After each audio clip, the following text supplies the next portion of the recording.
There isn't a week that goes by without me enjoying some Asian cuisine. But I also have a little bit of bloating after, and the sodium level is kind of high on that as well. Well, the bloating obviously comes from soy for me. It could also come from a little bit of the wheat in the soy sauces. Now, while I may be slightly intolerant to all of it, I'm no celiac, I'm not allergic to soy, I'm not allergic to anything. My cholesterol is a little high, and so is my blood pressure. So we're going to reduce the sodium just a little bit, and we are going to be making a broccoli stir fry without soy. And that's most important in this case because I wanted to focus on no soy sauce in this. Instead, I'm going to be using coconut aminos in this, but I'm going to also be reducing the sodium in this particular stir fry. So join me in this version of Countdown Cooking with John Gruber. May I have your attention, please? It's time for the final countdown.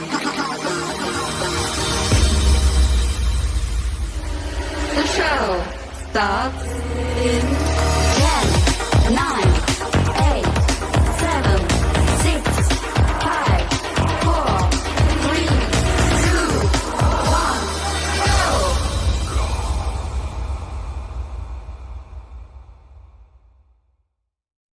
In this 6-minute recipe, you are going to want 1 pound of broccoli florets or small spears such as I have here, 1/4 cup of water, an optional pinch of salt. You're also going to want 1 tablespoon of sesame oil and 2 minced cloves of garlic. You're also going to then use coconut liquid aminos, and I use 2 teaspoons in this recipe, but you can adjust that to taste.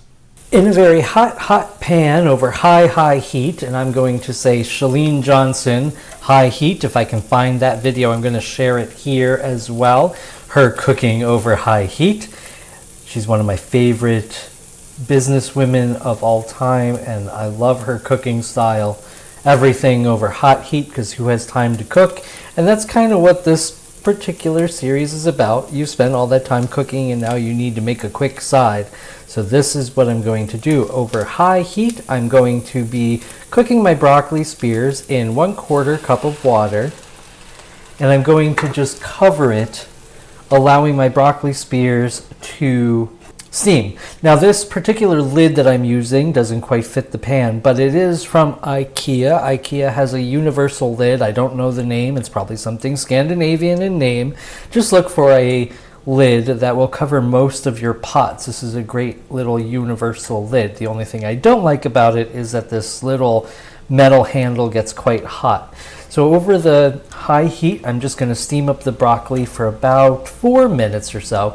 That's pretty much the entire recipe, is just the steaming part. You know, like I said, it's about 6-minute recipe.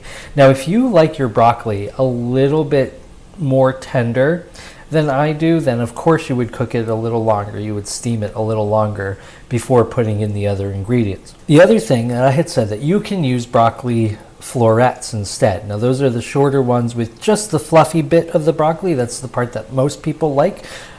People do not like the stump. Why are you eating stem first? This is a new food for me. How else should I eat it? The other way. So now as you can see, I use spears, and I cut the broccoli floret down in half, cutting that little stump into tiny little like spear-like pieces, and it cooks up a little bit better, and I can also enjoy that portion of the broccoli, not feeling like when I buy the broccoli that I threw all of that away.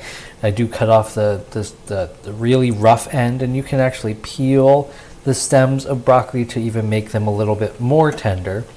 And then the spears will have a nice soft inside as well.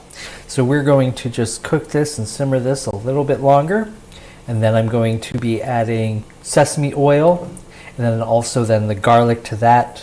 Saute that up for a little bit. The broccoli has turned a beautiful vivid green, and now I'm going to just add the rest of the ingredients.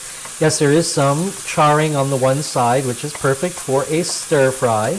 And now we're going to add a tablespoon of the toasted sesame oil in the center. Now that I've cleared the center, I'm then going to add my 2 cloves of garlic in that center. And I'm just going to saute that until it's fragrant. Get that toasted sesame oil back into the center of the pan. This is why in this particular case you would use a non-stick pan for this recipe. You just want to saute that garlic until it's fragrant, about 30 seconds. You're going to start smelling new flavors coming through with the toasted sesame oil and the garlic. And your water is going to now evaporate. Your broccoli really isn't going to steam too much more. Okay, so now that it's on high heat, you don't want to burn the garlic. You just turn off the heat, toss your ingredients around, and then you can add, I'm going to remove it from the heat, and you can add your 2 teaspoons of coconut amino acids. Again, I didn't salt anything, so I can kind of be a little heavy on this. And again, this isn't soy, so this is a great product to use instead of soy. As you can see, high heat is the secret to this particular recipe. You also have to work very fast. It's not conducive for filming, but I can at least show you how to do it. This recipe did in fact take only 6 seconds to cook, or 6 seconds, excuse me, 6 minutes to cook, and it is beautiful. The aromas are here. And in the whole house, in the whole kitchen, it makes me really hungry. I'm going to steam up some fragrant aromatic jasmine rice with this. I'm going to be having just broccoli with white rice.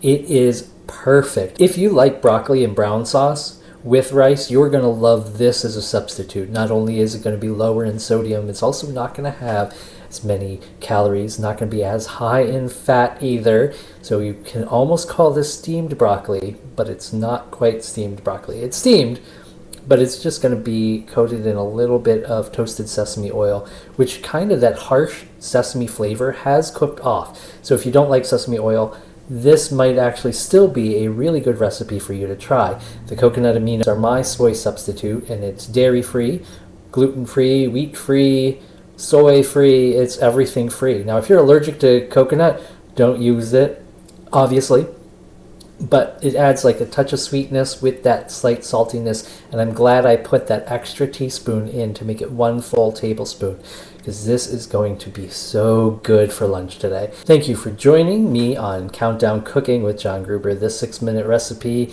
and many other recipes are available on this YouTube channel, so just go ahead and do a search through. Also have a series of different cooking techniques where you can do main dishes as well. Those are available on cookingwithjohngruber.com. You can sign up for your classes there, and that is where I spend most of my time teaching you how to make food properly. Thanks for joining me again on this particular little episode of Countdown Cooking with John Gruber. I will see you in our next video.